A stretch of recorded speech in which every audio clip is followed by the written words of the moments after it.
A tradition for us here on the Ticket Water Cooler is to have Bryan Munson on Fridays. If you haven't noted, we've got a program change here. So Adam Carricker's show is running on Fridays. So we're moving Bryan Munson to Thursdays from now on, but we will continue that tradition because we like to stay informed in the recruiting world. Bryan, how's it going today? Thanks for joining us. Who's this character guy? Like, I don't even know who that guy is. So I don't know why I got bumped for him. I'm just kidding. What a great addition. Love listening to him. Love his passion for Nebraska football. Actually, you know what? I'm still looking around. I told him privately I can still see the VCR tape label that had his high school recruiting highlights on it that I got from his family. And I know I've got it somewhere. And I've told him, I was like, dude, when I get my hands on it, I'm going to send it to you because I know I don't throw away anything. My office is evidence of that. So I need to find that for Adam and get that over to him. I'm sure he's listening right now. He's probably going, yeah, you do, Munson. So anyway, I owe you, big man. I'll figure it out. He had some quarterback tape, didn't he? Didn't he play a little quarterback? Did. Gosh, look at you. So yeah, that was you kind of had to see it. You kind of had to see him. He was obviously had a great frame and a great athlete, but you had to kind of envision, a guy that could play all those various spots that he ended up playing at Nebraska for a defensive line, and and where you could kind of see him then, playing defensive line going on to the next level. I mean, it was all a bit of a projection. I think that's what kind of, Nebraska's going to have to find some success with those guys a little bit when you find the characters and you find the JJ Watts, and the big success stories, obviously those to the guys that are looking for the right settings, the right system, the right programs, the right people to work with. I think that you can get the best of those individuals to come out. And that's case in point there with Adam Carricker. I mean, I think that they needed him to play quarterback. But in reality, it was like, your future is over here, buddy. And this is what you're going to get paid the big bucks to go do. Yeah, and he certainly did. What a great player he was. A first-round pick, as the NFL draft is tonight. One of the few first-round picks for Nebraska since his time, but nevertheless, had a great career in the NFL.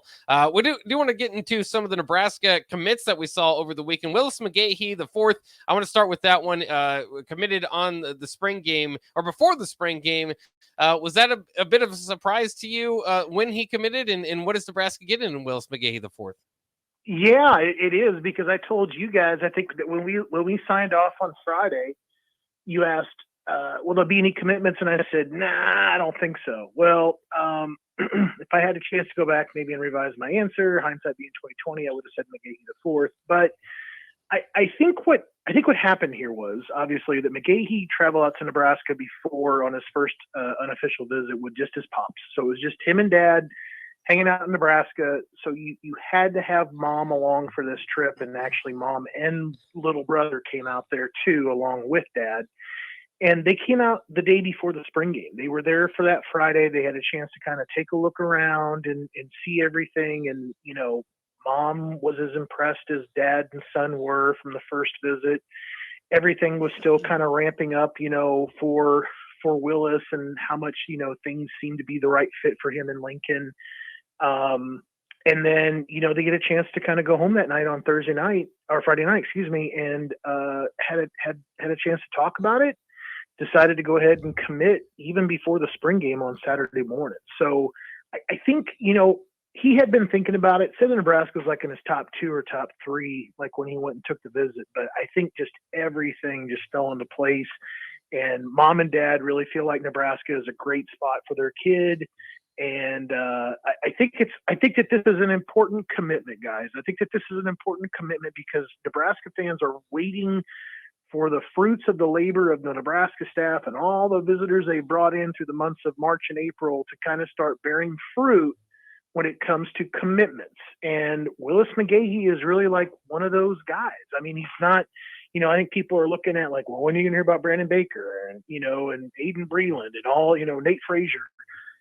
Those are 4 and 5 star guys, number 1 players at their position. They're not going to be committing in March. They're not committing in April, so you're going to have some patience and understand like what lanes these guys are kind of in when you kind of start thinking about timetables for their decision. But this is a great get for Nebraska. Love the way he comes off the edge, has great hands, has a great motor.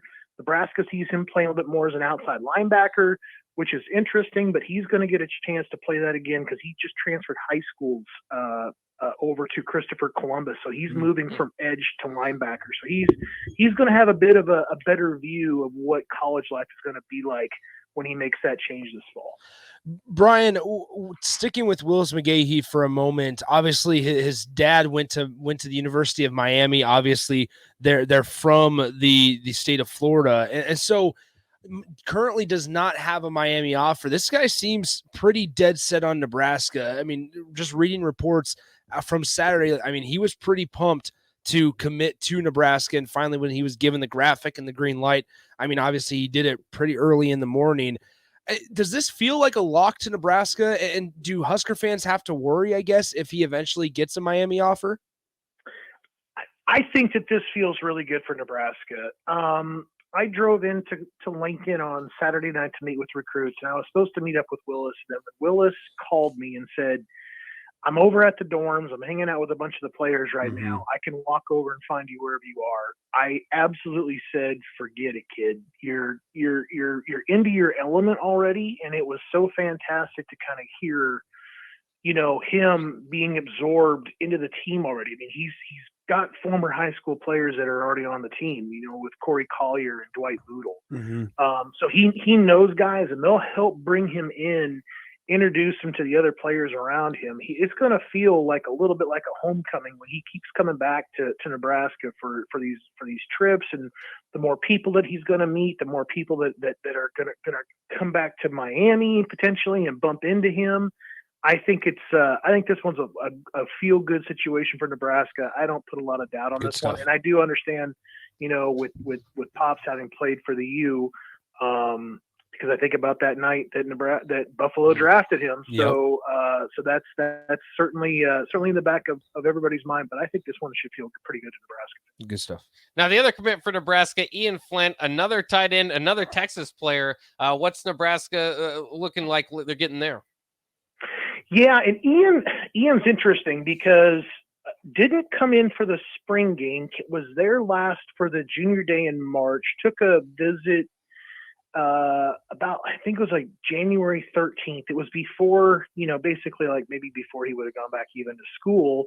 It was before University of Nebraska had started up because his sister was transferring in from Stanford, and she's on the track team for Nebraska. So she had made a transfer D1 to D1. And he picks up an offer from Nebraska, like, you know, roughly in the same time frame. And they take a trip up there to Nebraska. So he sees his sister. He checks out Nebraska. He does all these things. And then, you know, his mom and dad both went to Nebraska, graduated from Nebraska. Were not originally from, you know, met there at school.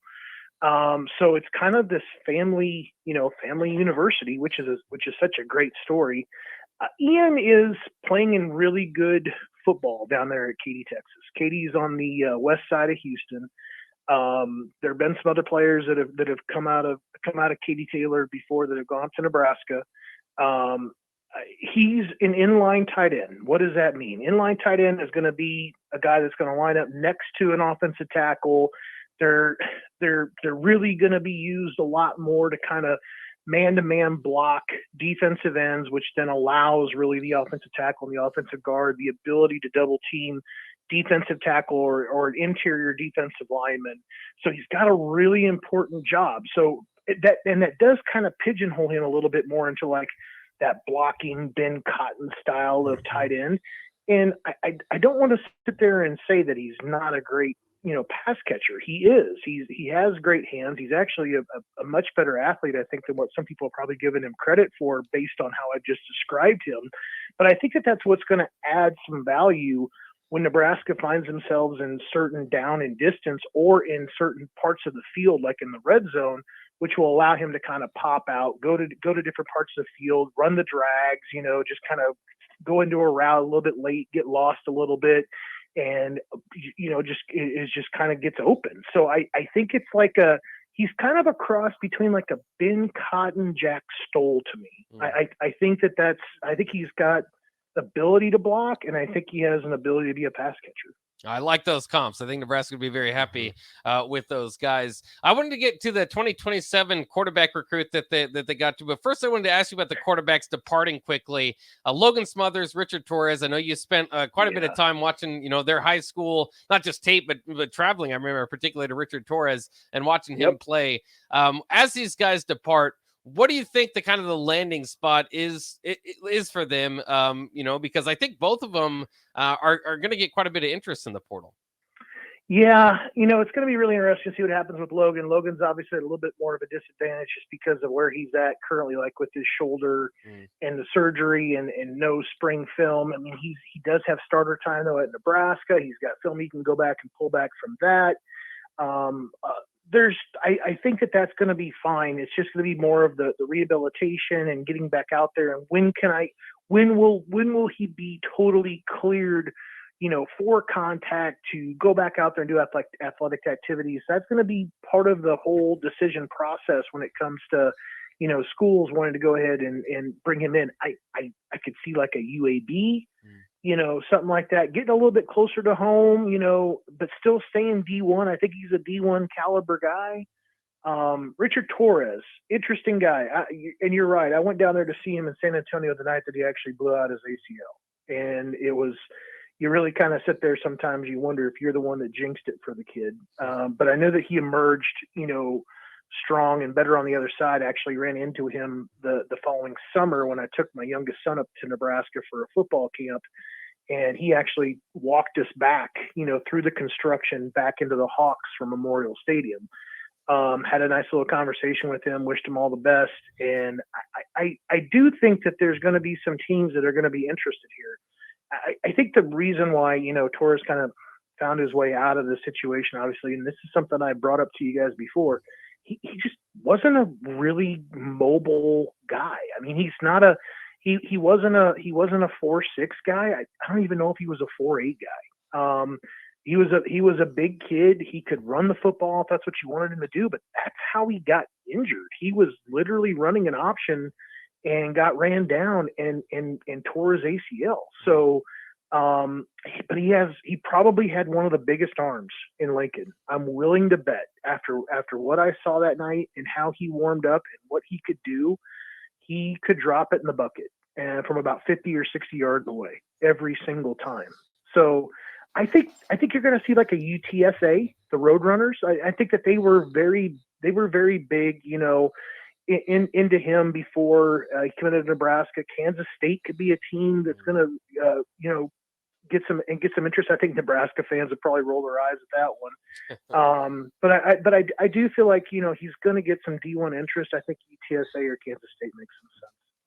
Well, again, now we're going to skip a few classes here. The class of 2027, Nebraska's got a quarterback target, and I don't even know what's Dylan's brother also is down the line there too. So they're really searching far ahead. But what's with the latest 2027 quarterback target?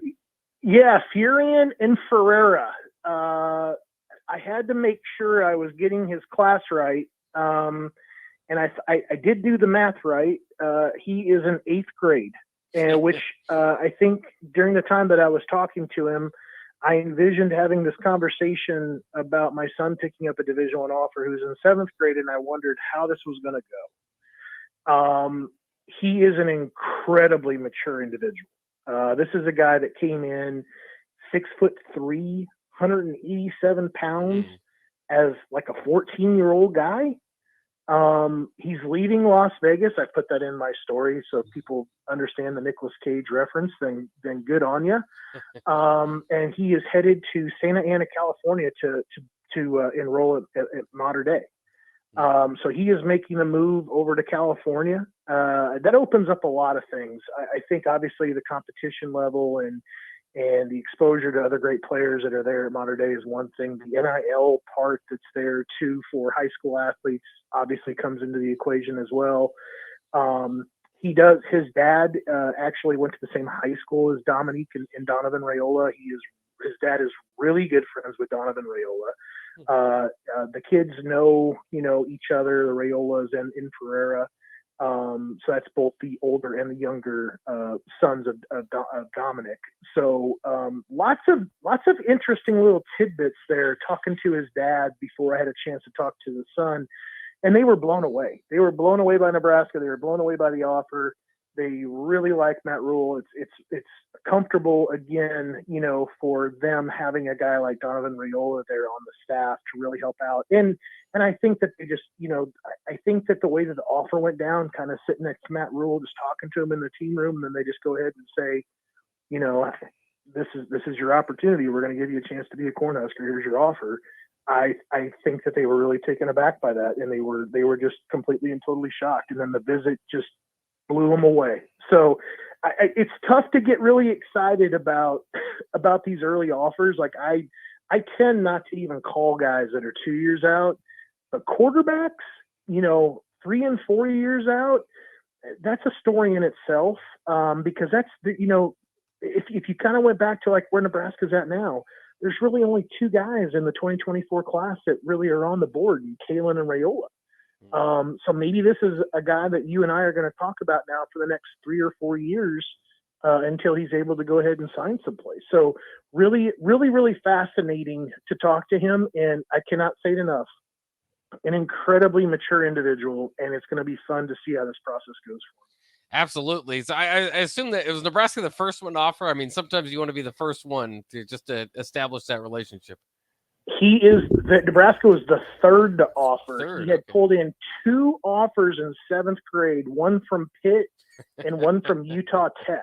My goodness. So both D1 schools, but Nebraska certainly was like over the moon for him. I mean, it was just like one of those things that he was so thrilled that the Huskers came through with an offer.